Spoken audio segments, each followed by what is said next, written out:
young Japanese schoolgirl who was afraid of her own shadow. Ridiculed by her classmates for her lack of courage, she was the constant victim of their cruel practical jokes. But it was when one of these pranks turned fatal that this legend of Teke Teke would be born. While waiting for a train one day after school, the girl Us friends decided to have a little fun at her expense and dropped a cicada bug onto her shoulder. But what should have been a simple case of giving her a nasty fright turned deadly after she panicked at the sight of the creature and fell onto the tracks just as the Shinkansen barreled through the station, chopping her in two. Whichever version of the Teke Teke's origin you care to believe, both end with a violent death that spawns a spirit that is bent on vengeance. But what happens to those who are unfortunate enough to encounter either of these women in their ghostly state?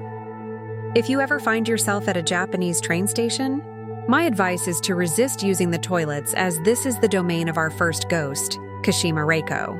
She is rumored to haunt bathrooms across the country, and when she appears, she will ask you the simple question, "Where are my legs?"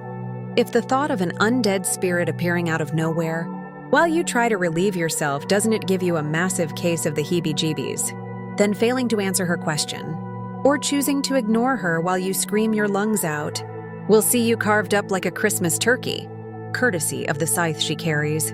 To avoid this horrendous fate, the correct answer is on the Mason line. Tell her this and she might just leave you be. There is no explanation as to why Kashima Reiko appears in these situations. But as most ghost lore happens in or around the place of the person's demise, then it makes sense for it to be at a train station, even if the fact she only ever appears while you re in the can does seem a tad odd. As for our poor schoolgirl who fell victim to a misjudged jape and an incoming bullet train, there is a story that goes along with it too. It is a doozy that revolves around a student returning to his family after putting in some extra work ahead of his exams. It was 10 p.m. and Satoshi was heading home after cram school had kicked out. On his way, he looked up at an abandoned building he was passing and noticed a very beautiful young girl sat, looking out of one of the windows at him. Their eyes locked and they exchanged smiles before the girl asked him, "Where are my legs?" Confused and not understanding the question, Satoshi replied, "I am sorry, I do not know." The girl suddenly sprang from her perch, and it was then that Satoshi noticed that she was only an upper torso. Shocked, stunned, and paralyzed by fear, Satoshi could not move as the girl crawled towards him using her arms and elbows, making a tek-tek sound as she approached. When she reached him, she raised the scythe she had gripped in her hand and sliced him apart. There is no explanation as to why in both legends, the specter carries a scythe as their choice of weapon with which to dispatch their victims. And trust me on this, I looked. If anyone reading this does know why, please feel free to hit me up in the comment section, as I'd love to know. The sound that she makes, however, that haunting noise that gives her her name, is due to her using her overgrown fingernails to drag her torso towards whoever is now the subject of her rage.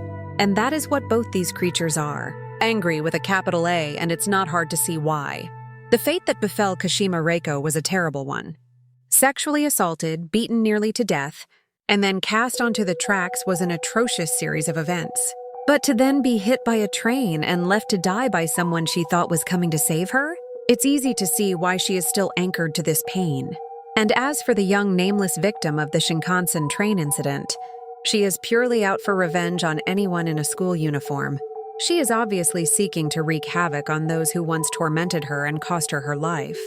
But as those people are obviously long dead themselves, or at least fully grown adults, she will happily settle with killing any young student unfortunate enough to cross her path.